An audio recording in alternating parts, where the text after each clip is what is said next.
Өдрөө сайн уу? Хайлт байна. Дараагийн бичлэгээр тавтамаар.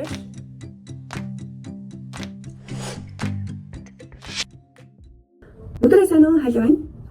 За, Австрали улсад оюутны визээр бизнес эхлүүлэх боломжтой байдаг юм уу?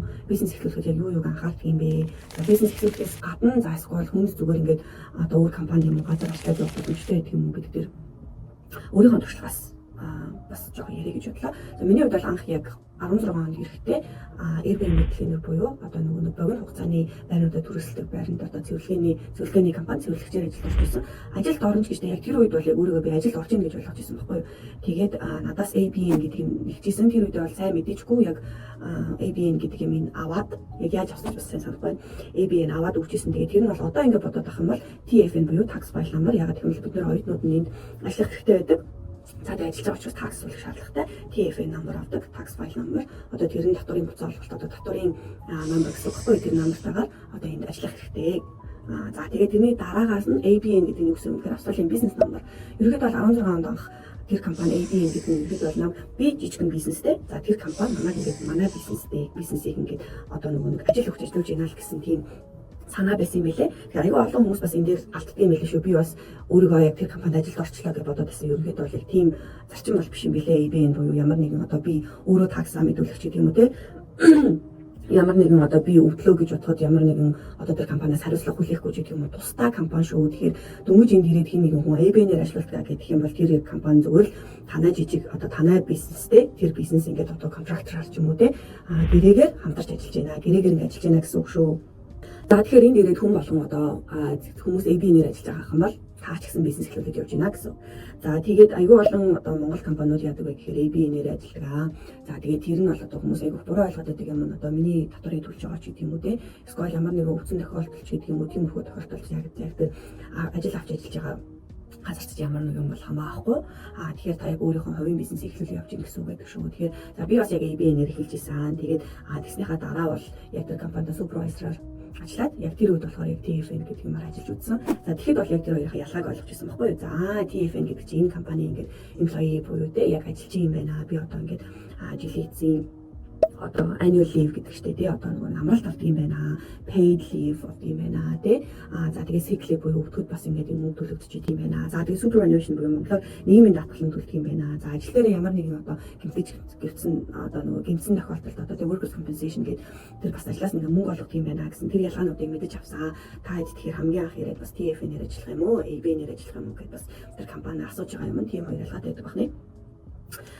За тэгээд олон улсын оюутан бизнес эрхэлж болох юм уу гэдэг асуулт нь бол боломжтой мэдээж болно. TFN-ээр ажиллаж байгаа хүмүүс ABN аваад бизнес эхлүүлж болно. За тэгээд тэр нь бизнесийнхаа одоо юуг мэдүүлэх нь байна те. Бизнес манайх ийм орлого олж ийнэ, ийм зарлага гарч ийнэ гэдэг Австралийн одоо засгийн газарт нь те юуны татварын газарт нь бас мэдүүлж юм гэсэн үг ээ. За тэгэхээр миний хувьд бас яг ингэж одоо KBS Solutions одоо л тэгж нэрлэж явж байгаа. KBS Clean зөвлөгөөнийхөө компани хийжсэн. За ABN-ээр ажиллаад одоо хүмүүс бас буруугаар ойлгоод байгаа. Sole trader буюу одоо яг миний хувийн миний нэр дээр байгаа бизнес байгаа байхгүй одоо sole trader буюу би ингээд ганцаараа трейд хийж байгаа бизнес явуулж байна гэсэн үг байхгүй. Тэгэхээр тэр хүмүүс нь бол sole trader-ээр би бол яг sole trader-ыг авч яг бизнес авах хэлсэн. Бас тэр нь айгу зөв санагцаа. Айгу олон хүмүүс бас ингээд шууд за би ингээд компани болгоно гэх ингээд шууд компани статустай болох хэрэгтэй. Яг компани статустай болгоно гэдэг нь бол яг өөрийнхөө хувь хүнээсээ бол салгачж л байгаа гэсэн үг байхгүй одоо ямар нэгэн одоо компани асуудал гарлаа компани бол амбуурлаач гэдэг юм компани өрөнд орлоо гэхэд бол яг хувийн чинь одоо нөгөө мөнгө ч гэдэг юм хувирч орж ирэхгүй яг тэр компанид харилцах тооцсон гэсэн үг байхгүй. За sole trader гэх юм бол яг миний ингээд одоо бүтэн нэр дээр байгаа учраас ямар нэгэн үр зээл ч юм уу тэр одоо бизнес тэр нэр дээр явагдаж байгаа бизнес яг миний хувийн одоо надтай холбогдсон гэсэн. Одоо жишээлх юм бол би ингээд өрөнд орлооч гэдэг юм уу гэх юм бол одоо миний хувийн нэр дээр байгаа үйл хөдлөх хөрөнгөийг зарлах ч юм уу миний хувийн дасанд байгаа мөнгнөөс авах гэдэг юм уу тийм бас ялгаатай байдаг юм билээ шүү. Тэрийг бас аягүй сануулаарай. Тэгэхээр миний хувьд sole trader эхэлсэн. Тэгээ sole trader эхэлсэн ч гэсэн хүн ажилд аваад ажиллаж болтгоо. Тэгэхээр хүмүүс одоо нөгөө ажилд аваад ажиллах юм компани болох гэсэн ингээд игээд юм лээ. Тэгээ би тэрийг асуудалж үзсэн. Sole trader байсан ч гэсэн одоо employeeтэй байгаад тэр хүндээ TFN-ээр ингээд ажиллуулад цалин өгөөж явах боломжтой. За компани болно гэх юм бол арай илүү бичиг цасны ажил нэмэгддэг юм лээ. За кварталын одоо нэг тайлан гаргадаг тий. За тэгээ дээрэс нь одоо Монголд нөгөө нөөц төлөвч боллоо гэж ярьдаг шүү дээ. Энд бол GST registered одоо жилийнх нь орлого 75,000-аас дээшээ болно. Эсвэл ер нь бол 75,000 доллараас дээшээ болно гэж үзэх юм бол тэрэн дээр GST төлж одоо ямар нэгэн борлуулалт хийж байгаа дээрээ 10% GST нэмээд борлуулах. Тэгэхээр та хэдээс одоо ер нь бол ABN-ээр ажиллаад чийсэн ингээд жилийнхээ орлогыг одоо жишээлх юм бол сард $30,000, за $20,000 сарын орлогыг бодож үзээд за дараагийн 12 сартаа миний ингээд орлого $75,000 дээшээ болно гэж үзэх юм бол заавал ч GS регистр байх хэрэгтэй юм билээ шүү. Тэрийг бас сайн хийнарай. За тэгээд Uber идэх хүмүүс байх юм бол анханасаа GS-ийг бүртгүүлээд за тэр цуглуулсан GS-ийг татвар төлж явах хэрэгтэй байдаг юм билээ шүү. Тэрийг бас аягүй сайн судлаарай. За би тэрийг бас яг манай аккаунтанд яг хэлчихсэн. Тэгээд би бас яг анханасаа яг sole trader байж байгаа. Яг аккаунтандаа ингээд бүх юмудаа setup хийлгээд одоо болохоор яг өөрийнхөө аккаунтын платформ дээрээ бүх ингээд bookkeeping өөрөө ингээд орлого зарлах юмудаа ингээд эхлээд аккаунтуудынхаа юмудыг бүгд ингээд setup хийгээд дараа нь тэгээ явж байгаа. Тэгэхээр бас энэ дээрээс яг нэг registered account-аас яг сайн асуугаад яг компани яг зөв setup хийгээд тэгээд тэгснийхаа дараа харин яг өөрийнхөө яг орлого зарлах юмудаа бүртгээд явбал хэрэгтэй санагдсан шүү. Тэгэхээр яг хамгийн анхныхаа ер нь бол би яг sole trader-ийнхаа яг өөрөө нэгээд одоо zero ашигладаг аккаунтынхаа платформыг тэрэн дээр ингээд явж исэн. За тэгснийхаа дараа ингээд аккаунтанд үзүүлсэн чинь одоо жишээлх юм бол чи ингээд өөрлөгөө гаргаж байгаа мөнгөө одоо тэр аккаунт руугаа шилжүүлэх хэрэгтэй ч гэдэг юм уу те. За эсвэл ингээд цаанаас ингээд бас айгүй гоё аргууд хэлж өгдөг юм билээ.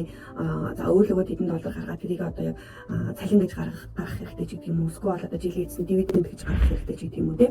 За аккаунтанд чинь бас ингээд айгүй сайхан заагаад өгнө. Тэгэхээр эхний хэлж байгаа setup бас мөнгө зарцуулчаад тэгээ дараа нь бас тэрийг өөрөө ингээд хянаад явах боломжтой юм билээ шүү. Тэгэхээр одоо яг бизнес хийж эхэлж үзье гэдэг юм бахан бол шууд ингээд компани байгуулалт ихнэ гэхээс илүү TFN авцсныхаа дараа ABN аваад ABN-ийг ерөөдөө бол өнгөө авчнаа. Тэгэхээр өнгөө юун дээр ороод яг өөрийнхөө яг ямар төрлийн сервис юм уу, service based business юм уу тэрийг бүртгүүлээд ороод авчнаа. Тэгснийхаа дараа яг өөрөө ингээд хийгээд үзээрэй. Тэгснийхаа дараа ингээд одоо нэг 6 сар ч юм уу яваад үзье. Хэр болж ийн яаж яхаа. За ингээд томроод ерөөдөө бол энэ компани статустай болёо.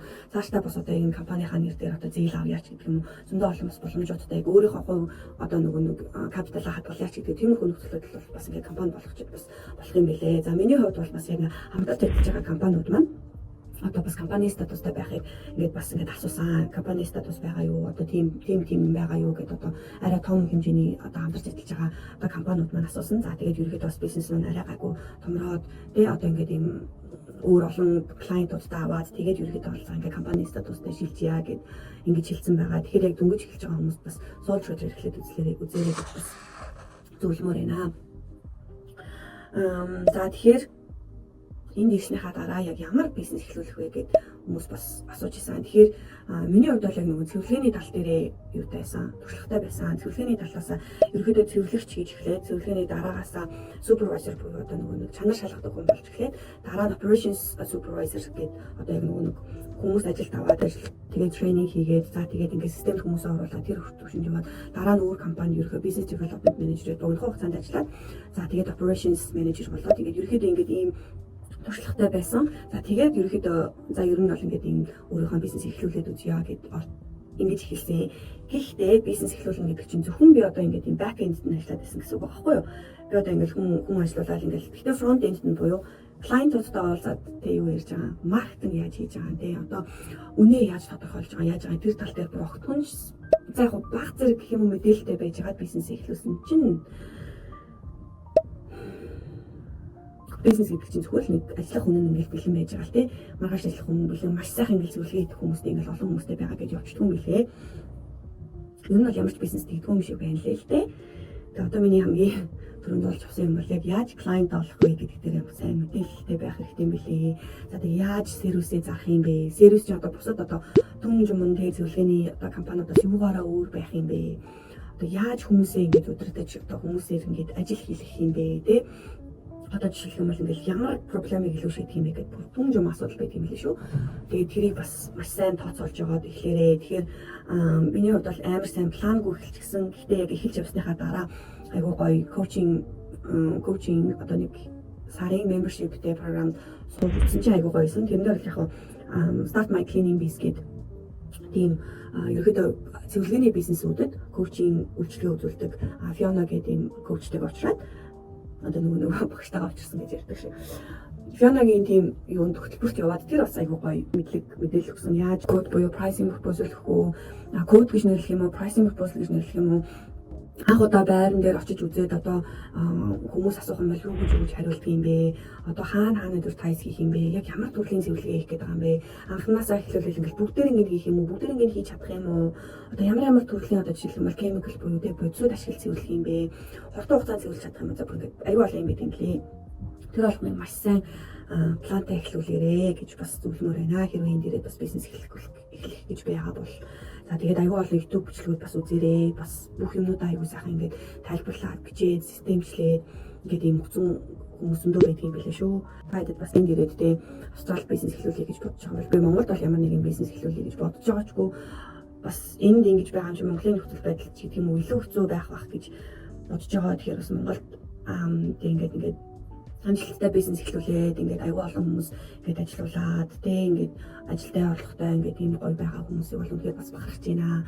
Бас аюул мундаг байт юм шүү. Ямар их хүч хөдөлмөр ингээд ийм яс чадвар ордгийг бас яс махаараа мэдэрч юм. Тэгээд одоо хүмүүсийг бас яг ингээд бизнес хийгээд өөрийнхөө хувийн имийг эхлүүлээд тэрэндээ ингээд бүр ингээд зүрх сэтгэлээ зориулаад 24/7 одоо юу гэдгийг бүчнөө бүхэл байгаа цаг хугацаа зарцуулаад ажиллаад үзээрэй.